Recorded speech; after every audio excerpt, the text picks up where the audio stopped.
चलिए स्टार्ट करते हैं थोड़ा सा differential elements in this spherical coordinate system.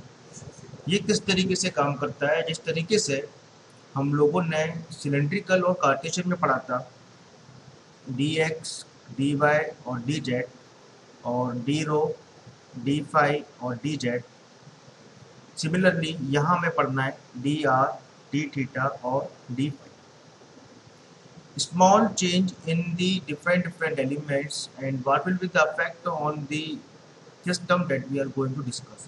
Small change का सिंपल सा मतलब होता है कि कोई भी लेंथ का स्मॉल पार्ट ले लो, कोई भी एक रेडियस का स्मॉल एलिमेंट ले लो, बिकॉज इसकी ज़रूरत मुझे आने वाले चैप्टर्स में पड़ेगी कि इस डिफरेंशियल एलिमेंट्स जो लिए गए हैं, लेंथ, सरफेस और वॉल्यूम, वो किस तरह डिज़ाइन किए जाएंगे, वो अपने को आगे जरूरत पड़ेगी। तो because it is basic fundamental that we are going to use it. So start with the concept of D X और D are D phi D Z.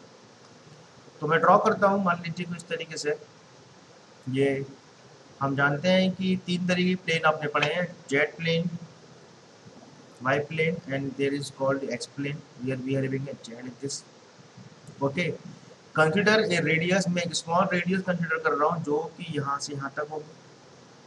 ठीक, मान लीजिए इसको और इधर देख लेते इस तरीके से, ऐसा होगा। सबसे पहले बात करते हैं अपन डी आर डी थीटा और डी फाई के बारे में।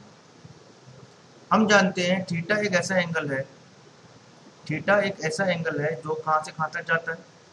जेड एक्सिस से बना हुआ एंगल एक थीटा होता है, मैंने पहले ही समझाया आपको। अगर ये थीटा है इसी डायरेक्शन में, ये क्या हो जाएगा, this is called D theta. पहला पार्ट अपना आ गया कि डी थीटा क्या है। D theta is the small change in the angle, वो एंगल का वो स्मॉल चेंज जो यहाँ मैं रिप्रेजेंट कर रहा हूँ like this. Now let's move further, इसको थोड़ा सा कलर चेंज कर देते हैं। इस स्टूडेंट एज्यूम दिस।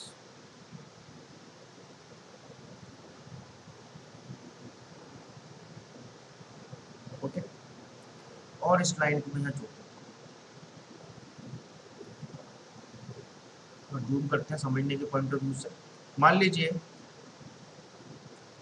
ये डिस्टेंस, यहाँ से यहाँ तक डिस्टेंस अगर अपन r मानते हैं, बिकॉज इस centre O having distance r, basically ये क्या हो जाएगा मेरा d r, this is d r. तो ये भी खत्म हुआ, क्या बच गया डी फाई। मेरे पास डी थीटा आ चुका है, मेरे पास आपके पास डी आर आ चुका है, बिकॉज ये अगर यहाँ से यहाँ तक आर है तो ये स्मॉल और डिस्टेंस क्या हो जाएगी डी आर। यहाँ से यहाँ तक थीटा है तो ये क्या हो जाएगा मेरा बेसिकली डी थीटा। क्या ड्रॉ करना है डी फाई, तो इसके लिए क्या करेंगे अपन, इस ये पॉइंट्स को नीचे प्रोजेक्ट करते हैं तो इस तरीके से लाइक दिस। मान लीजिए ये बना दिए।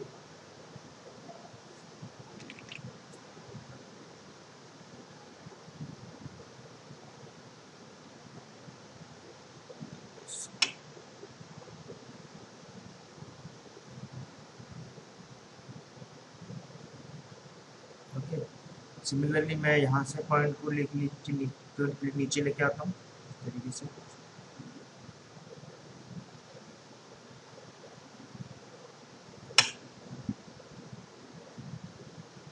ओके, तो क्या ड्रॉ करना है डी फाई। कैसे ड्रॉ करेंगे, हम जानते हैं कि एक्स एक्सिस से यहाँ तक का एंगल फाई होता है, हमने देखा था सिलेंड्रिकल के अंदर। अगर ये स्मॉल एक्सिस का एंगल फाई है, उसी डायरेक्शन में ये क्या हो जाएगा basically, this is called theta. Okay, now we have to deal with this cube. ये एक ऐसा क्यूब है जो कि एक, मान लीजिए एक स्फीयर, एक पर्टिकुलर स्फीयर है, इस तरीके से एक पर्टिकुलर स्फीयर है, इस तरीके से एक स्फीयर है जो कि इस तरीके से है, और एक स्मॉल सेक्शन वॉल्यूम का आपने इस स्फीयर में कट कर लिया। ठीक है, थोड़ा सा समझने की कोशिश करते हैं। मान लीजिए ये एक स्फीयर है और आपने क्या किया कि इस स्फीयर का छोटा सा सेक्शन, क्रॉस सेक्शन आपने कट कर लिया, because you have to understand the concept of differential elements. तो ये जो बेसिक कट है बेसिकली क्या है, ये जो आपने इस स्फीयर से काट दिया। Okay, now let's consider this surface and we have to draw the basic concepts of these edges. अपन जानते हैं कि ये जो आर्क है, ये जो लेंथ है बेसिकली क्या है, डी थीटा है, लेकिन ये आर्क कितना होगा, अगर मैं इस आर्क की वैल्यू निकालूं तो ये कितना होगा, हम जानते हैं arc equals to radius multiplied by the angle. So we can say that arc कितना है, रेडियस कितनी है इसमें आर, एंगल कितना है इसका डी थीटा। तो ये जो पाथ है वो कितना आ गया आर डी थीटा। क्लियर, ठीक है। मुझे मैं अगर इस क्यूब का, इस छोटे से सेक्शन का ये जो एलिमेंट्री आर्क निकालूं तो कितना आएगा, radius multiply by angle, angle is D theta, so should be R D theta. मैंने आपको पहले बताया था कि अगर ये था आर साइन थीटा और ये इसके लिए रेडियस है, इस पॉइंट के लिए रेडियस है और ये इसका एंगल है, तो ये कितना हो जाएगा, this is called the radius multiplied by d phi because arc equals to radius into angle। अगर ये मेरा r sin theta d phi है तो ये मेरा कितना हो जाएगा, बेसिकली यहाँ से यहाँ तक का एंगल ये कितना हो जाएगा, which is also basically r sin theta d phi। तो इसको फिर से ड्रॉ कर लेता हूँ for the sake of explanation like this, clarity के लिए।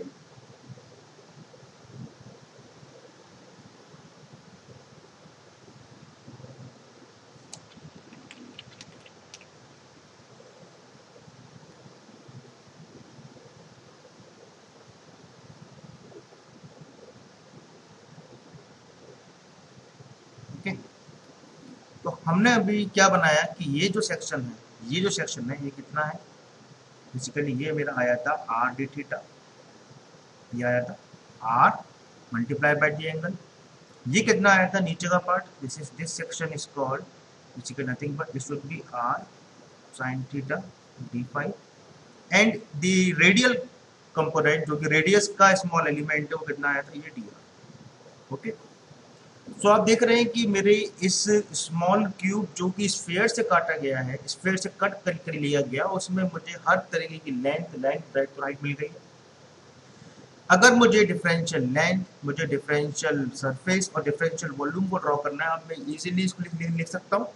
कैसे, आपके हिसाब से इसमें डिफरेंशियल लेंथ क्या होगी, differential length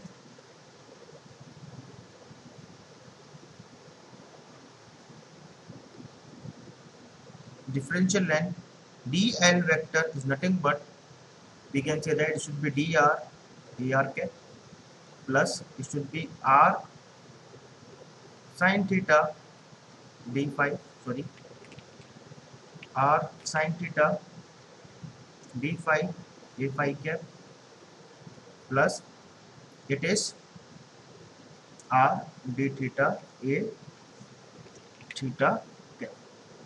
this is the differential length because हमारे पास क्या आया था, d r sine theta d phi and r D theta. Keep in mind because ये न्यूमेरिकल्स में यूज करने के बड़े काम आएगा ये formula, which is very important. ठीक है, नेक्स्ट अगर बात करते हैं अपन सरफेस के बारे में, तो सरफेस के अंदर अपन ये जानते हैं कि unit vector of this sphere basically किस तरीके से मूव करता है। यूनिट वेक्टर यानी क्या हो गया, यूनिट वेक्टर मतलब आर ए आर कैप और ए थीटा कैप और ए फाई कैप कहाँ जाएंगे। हम जानते हैं रेडियस इस तरीके के अलोंग इस डायरेक्शन में इंक्रीज हो रही है, तो यूनिट वेक्टर रेडियस का कहाँ हो जाएगा, this is the unit vector for the radius, it should be A r cap. The left and the right face of this small cube basically represent किसको करेगा, ए आर कैप को। सो ये क्या हो जाएगा मेरा unit vector of a r cap. Okay, now we have to draw the unit vector of a theta. A theta इस तरीके से इंक्रीज हो रहा है, यानी कि टॉप और बॉटम, या तो टॉप से एंटर करेगा और इसकी बॉटम चले जाएगा, तो ये मेरा टॉप है और ये क्या है bottom. This is called basically nothing but A theta cap. Left और राइट ए आर कैप है, टॉप और बॉटम क्या है, ए थीटा कैप। क्या बच गया, फ्रंट और बैक, तो ये बैक साइड है, this is called the back side. तो बैक साइड में क्या आ जाएगा मेरा, this is called a phi cap. क्यों, क्योंकि फाई कैसे कैसे कर रहा है इंक्रीज, इस तरीके से from left to right. Five left से राइट इंक्रीज कर रहा है तो यहाँ से जाएगा निकल के फ्रंट से होते हुए बैक से निकल जाएगा। रेडियस यहाँ से इंक्रीज कर रहा है लेफ्ट से होते हुए राइट से निकल जाएगा। ओके, थीटा इस तरीके से इंक्रीज कर रहा है तो ये टॉप से होते हुए बॉटम से निकल जाएगा। इस सर्किट इस डायग्राम को थोड़ा फिर से अपन देख लेते हैं because this is the key diagram for understanding. Let us draw it again. Okay, I think it should be like this. We'll see. Here I am just to redraw it for to make the differential surface. So differential surface की अगर बात करें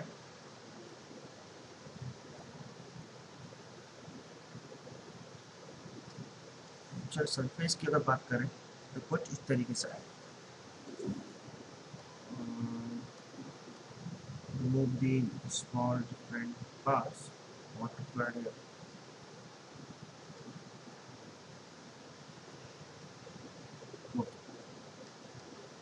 तो उसको ठीक कर लेते हैं इस तरीके से।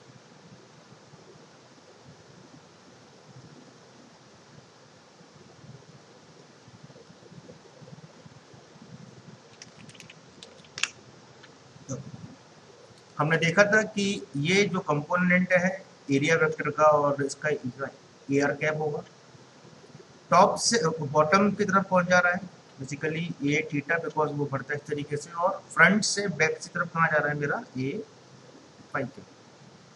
अगर डिफरेंशियल सरफेस मुझे इसको लिखनी है, इक्वेशन लिखनी है, कैसे ड्रॉ करेंगे, कैसे लिखेंगे? अगर मुझे लिखना है ए आर कैप की डिफरेंशियल इक्वेशन तो हम बेसिक फॉर्मूला क्या जानते हैं इक्वेशन लिखने का कि डी एस वेक्टर कोई भी सरफेस का वेक्टर उसके मैग्नीट्यूड को रिप्रेजेंट करता है और उसके नॉर्मल कंपोनेंट को रिप्रेजेंट करता है। ये मैंने आपको पहले ही बताया था। अगर इस डिफरेंशियल एलिमेंट में मेरे को डिफरेंशियल सरफेस की इक्वेशन लिखनी है तो उसका तरीका ये है कि पहले कोई एक सरफेस आप देख लीजिए। मान लीजिए मैंने ये सरफेस ली है जो कि राइट सरफेस है, it is basically like this, we are taking this surface. Okay, इस सरफेस में हम जानते हैं कि ये जो पार्ट है this is the part here I am taking this surface like this, और इसका एरिया वेक्टर जो बेसिकली है वो क्या है मेरा ए आर कैप। तो ये डिस्टेंस अगर मुझे मालूम पड़ जाए और ये डिस्टेंस मुझे मालूम पड़ जाए then we can easily calculate. हम जानते हैं ये जो आर्क है तो ये आर्क सेम ही होगा। This arc basically is called nothing but the R D theta, और इसको अपन बोलते हैं बेसिकली इसको अपन sorry this arc is basically called this is called R sine theta D five, और इसको हमने बोला था R D theta. So the D S R vector should be equals to the multiplication of the length into breadth because it is area vector. This should be r sin theta d phi and r d theta in the direction of the r cap. If I just rearrange the terms, so it should be r square sin theta d theta d phi ar cap. So this is the differential element for surface element for the AR cap. Now if I draw the ds theta vector should be the magnitude of it and we can say that the direction of a theta cap. तो a theta cap का direction जो कि back side में इधर नीचे की side है, ये नीचे का जो सेक्शन आप देख रहे हैं this is basically nothing but we are calling as a what we are calling as a theta cap. तो इसको थोड़ा रीड्रॉ कर लेते हैं। तो इस तरीके से सिस्टम आ रहा है, ये इस तरीके का part. Okay, this is the a theta cap. This arc is called basically r sin theta d phi and this distance basically we are calling as a dr।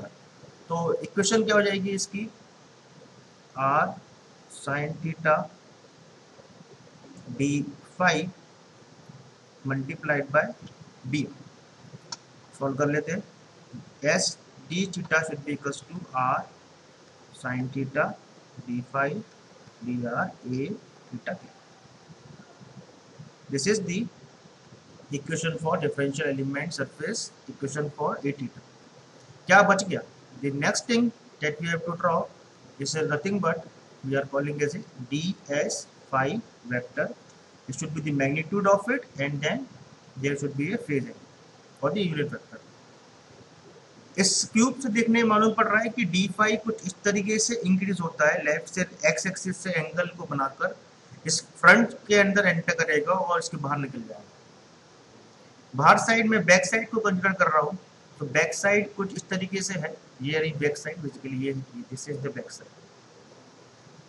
Okay, this is the area. तो थोड़ा फिर से draw कर लेते हैं back side को इस तरीके से, this is the back side. और इसके अंदर से ये क्या निकल रहा है मेरा ए फाइव। ठीक है, ये जो एंगल है बेसिकली, इस एंगल को आपने क्या नाम दिया था? इस एंगल को क्या नाम दिया था? Basically this angle is called, we are having this is called r d theta or this is called dr. So the magnitude of this is r d theta dr.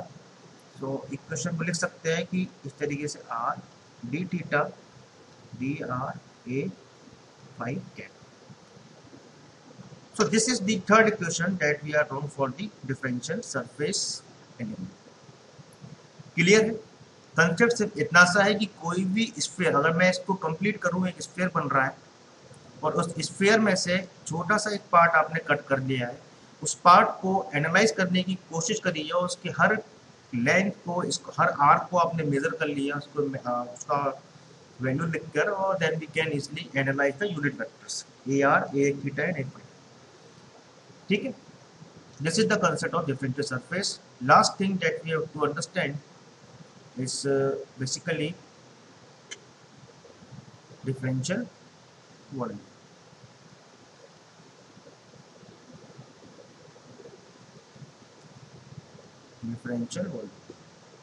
Differential volume simple सा होता है, dV equals to multiply of all these quantities. What we have understand like this,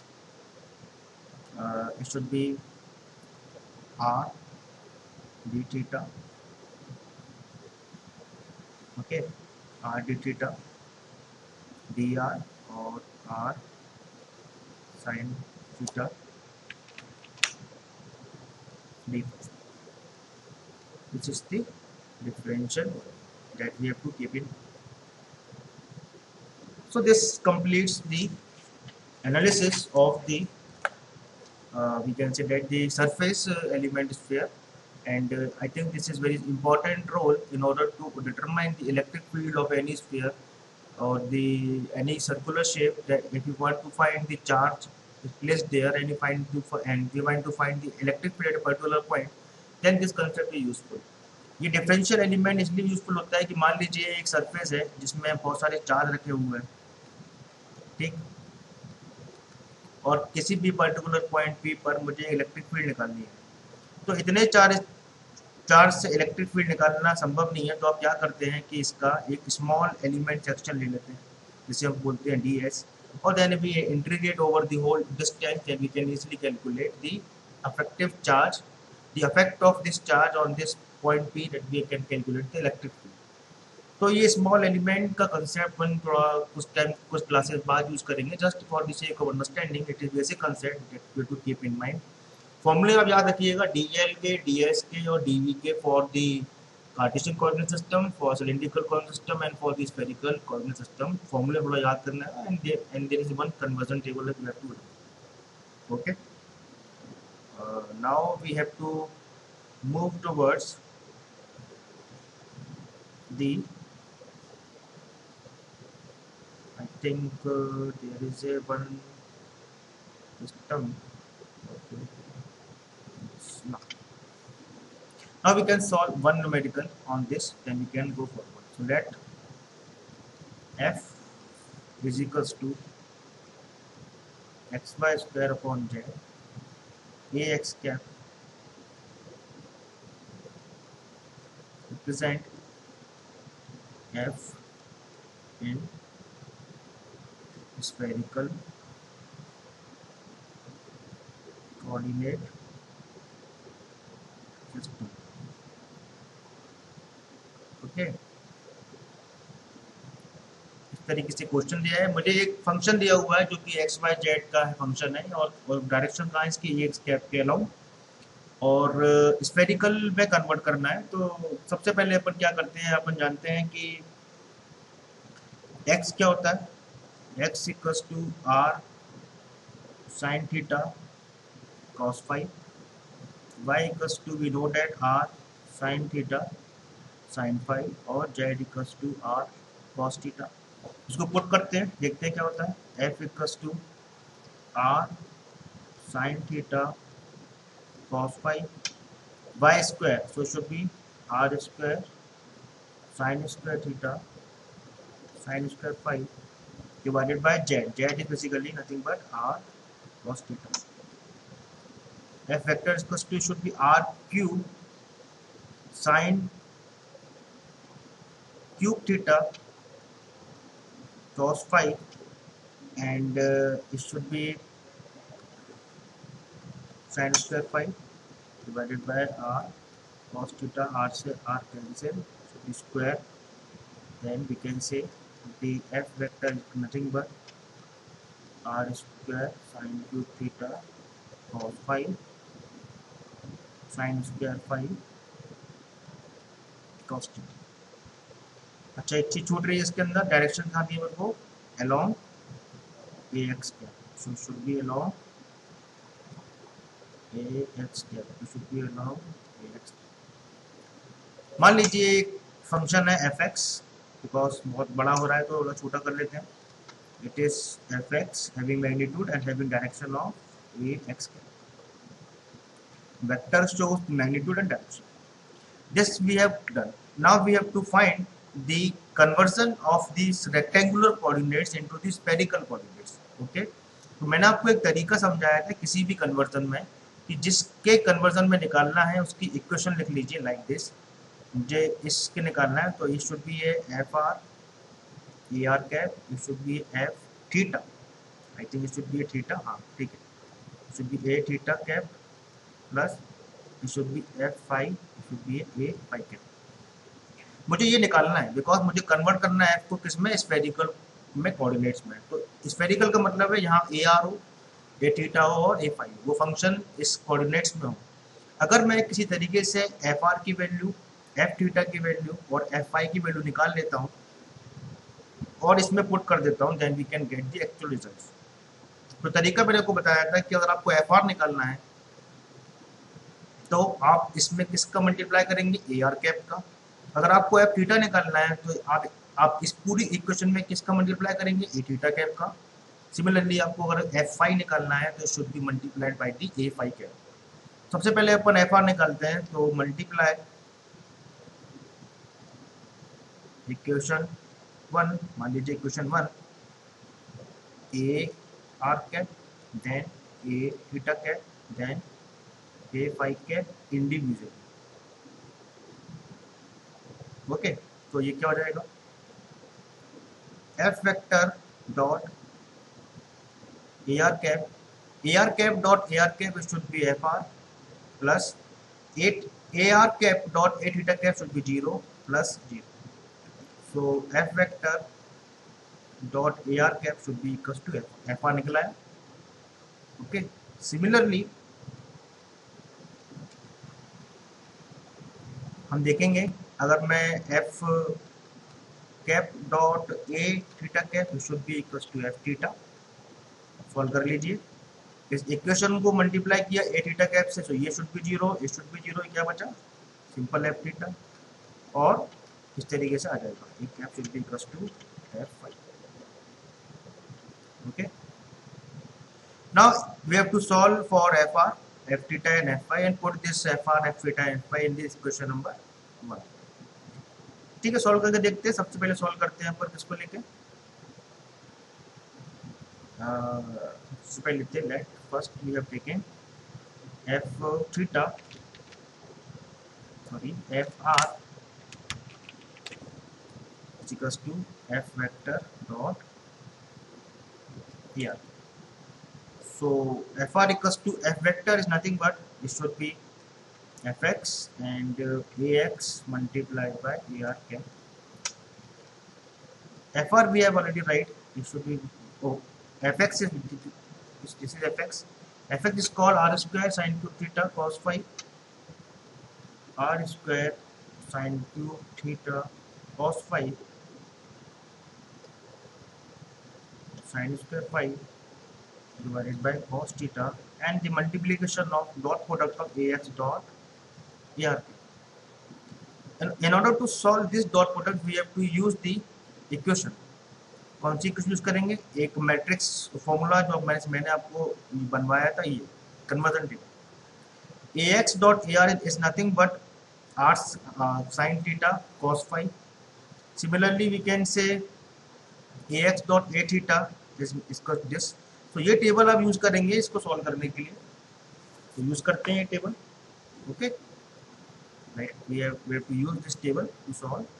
Now we have to use, कह सकते हैं अपन कि f r it should be sine cube theta cos phi sine square phi divided by cos theta, and it should be multiplied by which x cap और a r कितना होना चाहिए? It should be sine theta cos.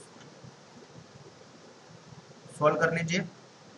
sin theta it should be a sin की power 4 theta and cos phi cos square theta. So we can say that fr equals to, it should be sin की power 4 theta cos square phi sin square phi divided by cos theta. This is equation number 2. इस तरीके से अपने fr निकालना है. वैसे क्या निकालेंगे हम? f theta. So f theta is nothing but the f vector multiplied by a theta cap. f theta equals to fx into ax cap और a theta cap. इसका इक्वेशन निकाल लेंगे अपन मैट्रिक्स से. तो ये fx को मैंने कांस्टेंट रखा है अभी. ax cap dot a theta होता है sine phi. ax cap dot a theta कितना होता है? ax cap a theta होगा करीब मेरे हिसाब से cos theta cos phi, cos theta cos phi should be cos theta cos phi. तो सॉल्व करते हैं अपन. This is f theta is equals to r square sin cube theta cos phi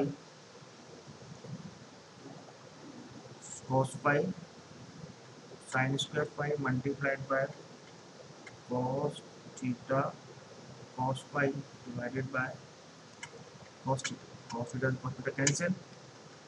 Then f theta equals to r square sin cube theta. This is okay. Cos square phi sin square. This we have to keep in.